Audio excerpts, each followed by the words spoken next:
Well, it's been a while since I was in touch with Major Nigel Henson from the Rhodesian Light Infantry, but Nigel and I have been doing a bit of work together on his new book. Well, it's not a new book. It's a rewrite, a second edition of Soup to Nuts. And I'm afraid I haven't read the whole thing, Nigel, so you're going to have to tell us what you've done and why you did it. Yeah, the reason why I wrote the first book really was to tell my grandkids, who I hadn't seen a lot of, uh, what their grandfather was all about and where he came from and what he did. So they had some kind of record of where they'd come from. Now, I wrote that book in about 6 weeks because at the time that I wrote the book, I thought I was going to Wafa. And so I put it down in 6 weeks, and I thought it was terribly good. Um, but, like everything that you do, your view is your view, and that's not necessarily so. So, actually, having had time to reflect on the book and seeing that perhaps, and also reading a lot of readers' comments, I realized that in a lot of areas, the book fell fairly short. There were a lot of parts to the story that actually should have been told.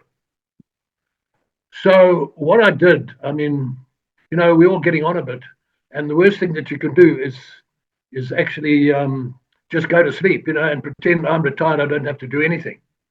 And the one thing that you need to do is to try and die with dignity.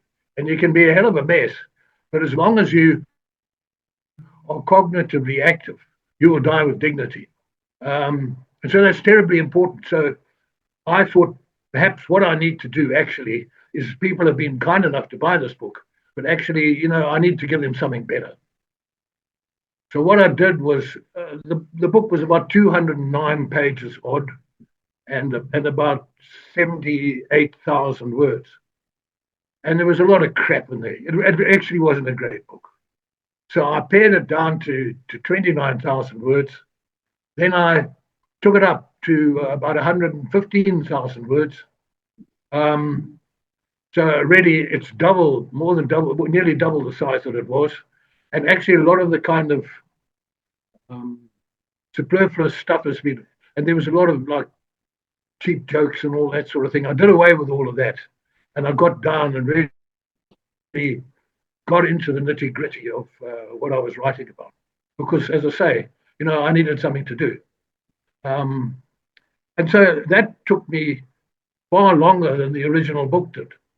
But now we have this book that I believe I can live with.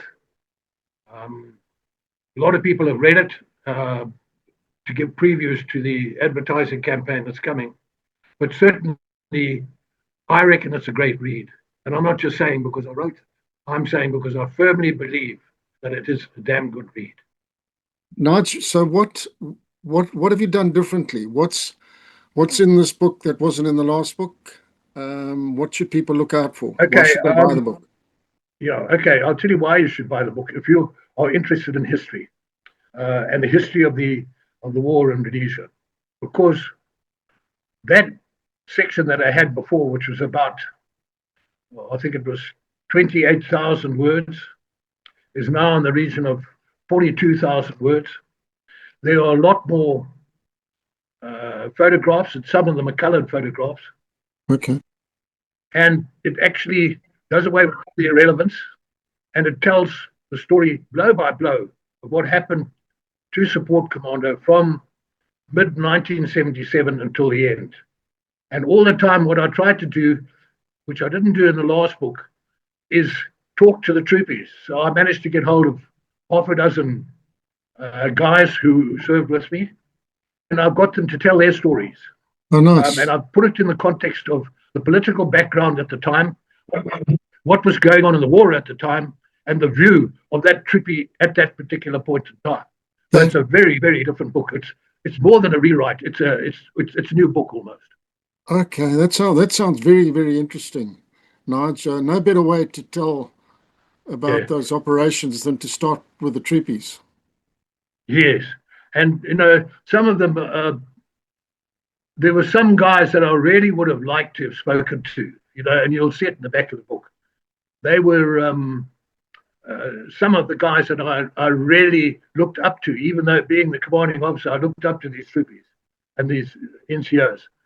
But, I felt, they were pretty private people. And their families were pretty private since the end of the conflict.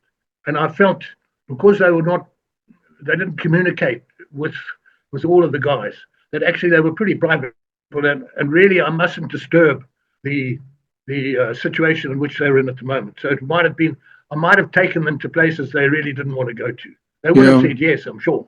But I thought it better that actually the whole thing lie. You know what I mean? Because the previous book wasn't graphic. It was a bit light-hearted. This gets into the mincemeat. This one. Well, that's very interesting. I think that's what a lot of people want. I think I did, say that to you a while ago. People do want to know the gory details. That's of great interest to a lot of people. Nige, do you want to talk about any of the specific personalities that you interacted with in putting this book together again, the guys that stand out?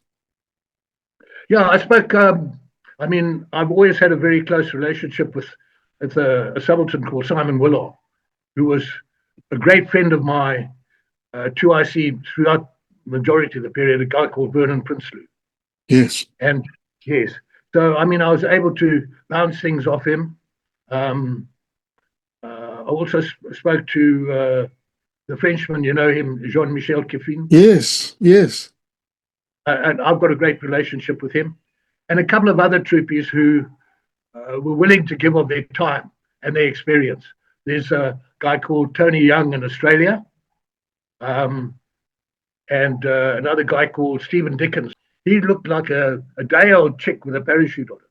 That's how small he was. And he joined the RLI when he was 17. So for a period, he passed out when he was still 17. But because he was a boy soldier, they made him go back and do the next recruit course. And he only passed out when he was 18. Because that was the rule, that you could only go to commando once you were 18. And the boy soldiers just had to hang around in training troop until they came of age. Yes, and that all goes back to the Reggie Binks story, doesn't it? When he was yes, absolutely. When he was killed, there was a bit of an outcry. I don't know. I think he was 16 or 17. He just left school when he was killed. He was killed with Ron on Op Cauldron, I think. Yes, because Ron took a training troop. They were short of troops, so he took a training troop kind of platoon out to the op area. They were deployed and they had this contract. And unfortunately, that's where he was killed. I think there was another one, Bensel. I think Bensel was killed at the same time. Yeah.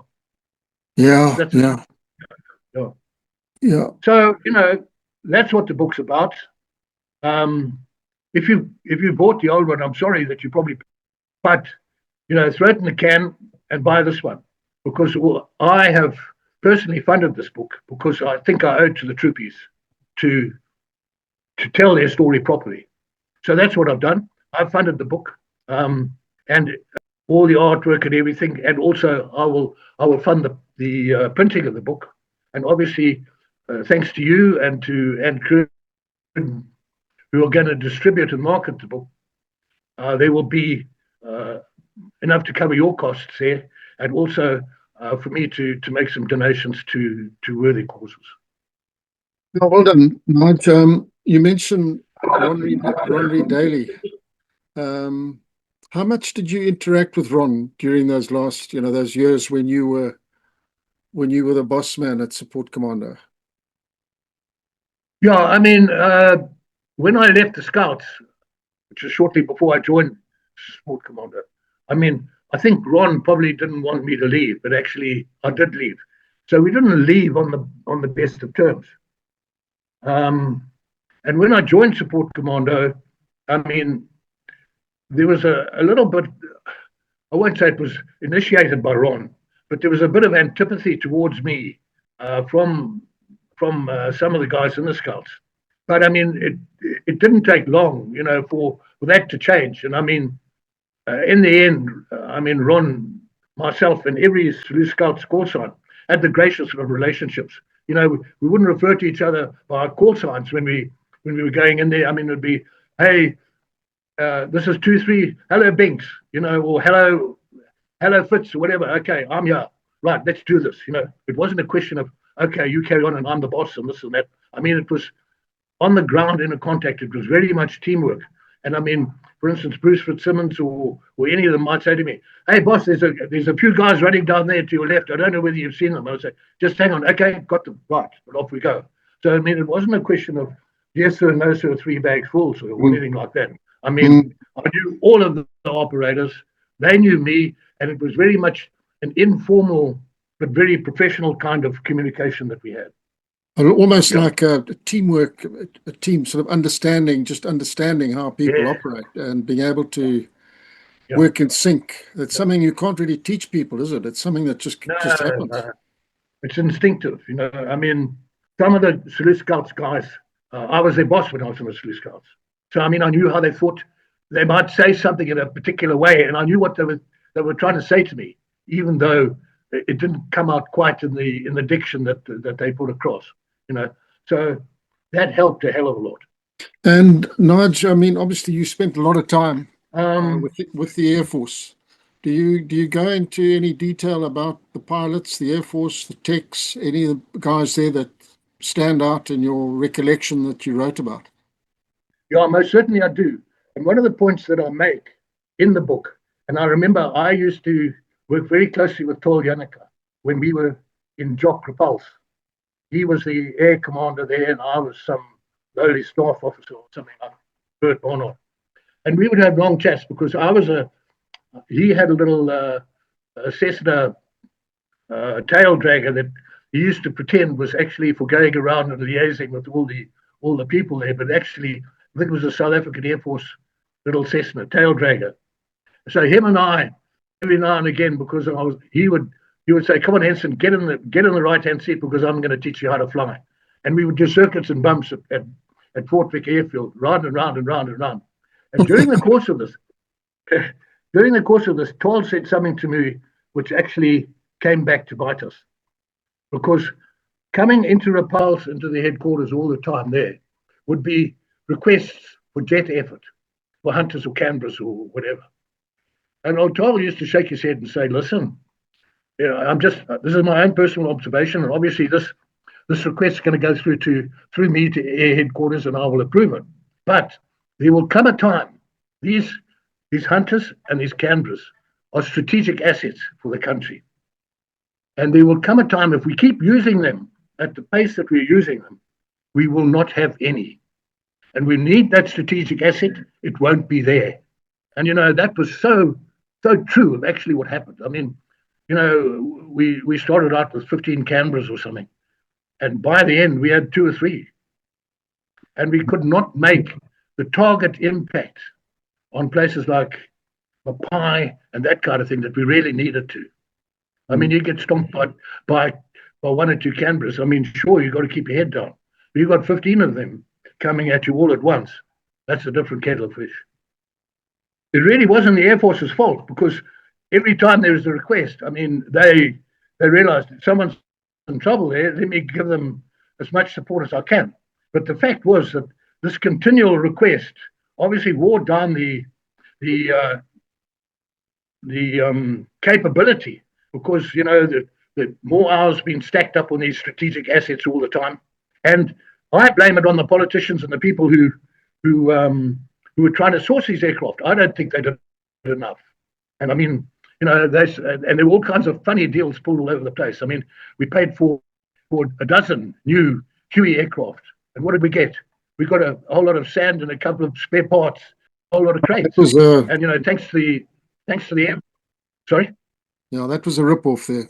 There was. They were all. I mean, we thought we were paying for Trojan aircraft, which is a great big thing like a Harvard, and a piston attack aircraft that is, I think it's called a P-48 or something, from the States. And what we got with this underpowered Italian little slot bag, I mean, it was, and it carried on like that.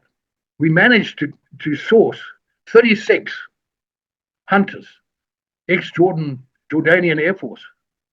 And they landed in Cape Town and they were being offloaded when the United States embassy stepped in and say, "Hey, those crates that are being landed there, you just put them back on that ship, and the ship sails out of here."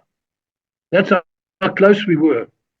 Nigel, somebody yesterday, a friend of mine, well, Duncan Clark, sent me an interview I had never seen or heard with Ken Flower, which must have been done 2 or 3 years after the war ended, sort of probably around 83 or whatever.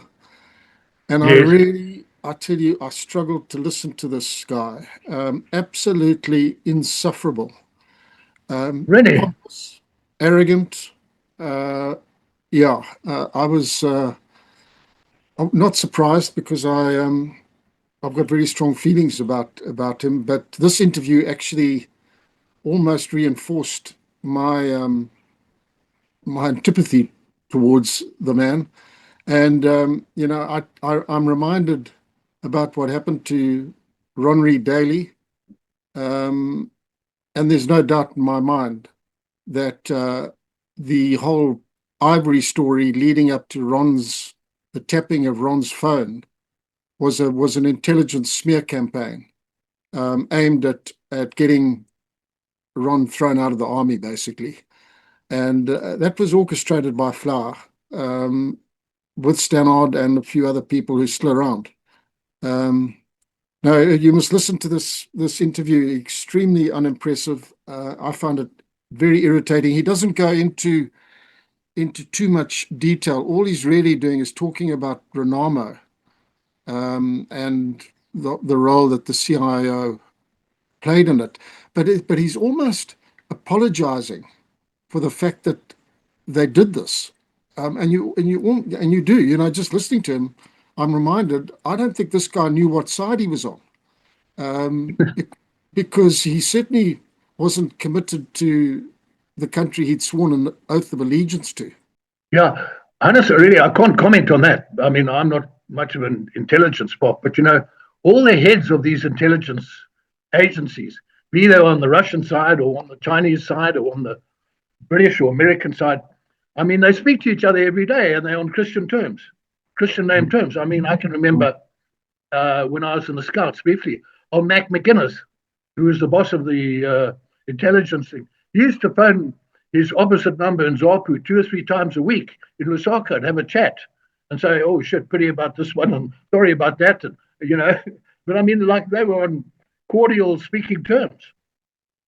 Yeah, you're Obviously, absolutely right. But that's where I think these things run away with you. And I know Ian Smith was very well aware of the fact that Flower was communicating with British intelligence and South African and probably the Americans. But he believed Flower when he assured him that he knew what he was doing, and he was not playing a double game. And yeah, I think that was Ian Smith's naivety, because I know Ronry Daly, he knew straight away. He'd seen right through yeah, Flower, and he knew that he was working for the other side, but he couldn't prove it. yeah, And he only had one chance with Ian Smith, and Ian Smith said, "Well, you've got to bring me some proof." And unfortunately, he couldn't do that, and so yeah, nothing happened. But it's a reminder that very few people in high places, particularly in intelligence organizations, can have an incredible impact on the course of events. And yes. he certainly did. I I don't. Well, I mean, here's the classic example of a few months ago that uh, wasn't it a few months ago? It was when America sent those aircraft to attack Iran, the nuclear facilities, a couple of months ago. The guy that made the intelligence assessment after the attack and said, "Oh, we've destroyed these things," he went and told Trump that. Well, it subsequently turned out that these installations were not destroyed. So Trump fired him about a week ago. So it's the whole Yeah, the whole thing's yeah. a pretty messy Oh, thing. very well. No, I mean, But now you see how corrupted the American intelligence agencies have been yeah, through political interference. It's yeah, it's scandalous. yeah. Now, it's the question I put to you. It's a bit of a wild one, but I'm just curious. If you could go back in time and you've now just been appointed OC of Support Commando and you're off with your new command, knowing what you know now, uh, what, if anything, would you have done differently? I'll tell you what I would have done differently. I would have not accepted a lot of the soldiers and senior NCOs that were posted into Support Commando for political purposes. There were 2 or 3, maybe 4 officers that were appointed either as my 2IC or as subalterns in the RLI who came from very foreign parts. And they had been appointed and they had obviously been promised a position in the RLI prior to them being recruited. Otherwise, they wouldn't have come. So where they had to be slotted in somewhere. And inevitably, I mean, Peter Rich and later Ian Bate, who was the COs, I think they took the view that actually, well, we don't really want this guy, but it's been forced on us by Army headquarters. So let us put him in the most stable of the subunits so that he has no course to go back to the person who recruited him in Army headquarters. And some of them were high-ranking officers and say, listen, this is not what you promised me, or create any kind of political mileage out of it. And so consequently, some of these guys that we had to put up with, and it applied to a lot of the commandos, all of the commandos in the RLI, these guys were less than satisfactory officers. And they were full of bullshit about this and that. And inevitably, you know, you could take the off. I mean, I took the attitude, well, you know, I'll go and see the CO. But you know what? The troopers used to sort them out. So what used to happen, I mean, you got the old days of, like, in Vietnam, where the troopers would simply throw a grenade in his tent when he was asleep, you know, that fragging shit. I mean, our troopers didn't operate like that.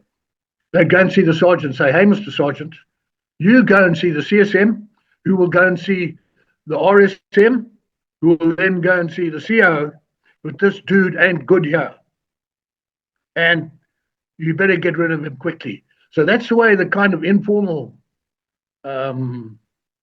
selection network used to work in the RLI. Yes. So after a month or so, where the trooper said, I'm not putting up with this shit anymore. And, you know, I volunteered to serve, but I'm not serving under this guy. I mean, he would speak to his sergeant would speak to the CSM would go to Robin Tarr or Harry Springer, or whoever the RSM was, and the RSM would have a quiet word with the CO, and inevitably the CO would be called to the bloody the senior man who'd actually recruited this guy in Army headquarters to explain himself. It was far better system than me going and reporting to the CSO and to the CO and say, listen, get rid of this dude. Because actually, then there becomes an inquiry about did he do this or did he do that or whatever. But that system worked very well in the RLI. And that was, you know, the system that was used to get rid of them. But it took time. You couldn't, like, march him in and heave him out the next day, you know. It took a bit of time, but it worked very well. Interesting. Nigel, we're having problems. You're breaking up quite badly your end. So I think we'll call it a day. Yeah, it's probably my internet system. Yeah, I think it is. It's here 1 minute and gone the next. But anyway. But hopefully we've got enough. And let's do the best we can to get your book out there. And I wish you every success. Hannes, thank you very much, and thank you for your support and your help. And you know, when you've read the book, I'll send you a copy, or I'll leave a copy with Dominique. Yeah. Now I'll get a copy. You must sit down and read it. And then, yeah. And take care. Don't let those wild dogs get you. Yeah. Okay. All right, Nigel. Thanks, man. Yes. Be in touch. Cheers, eh?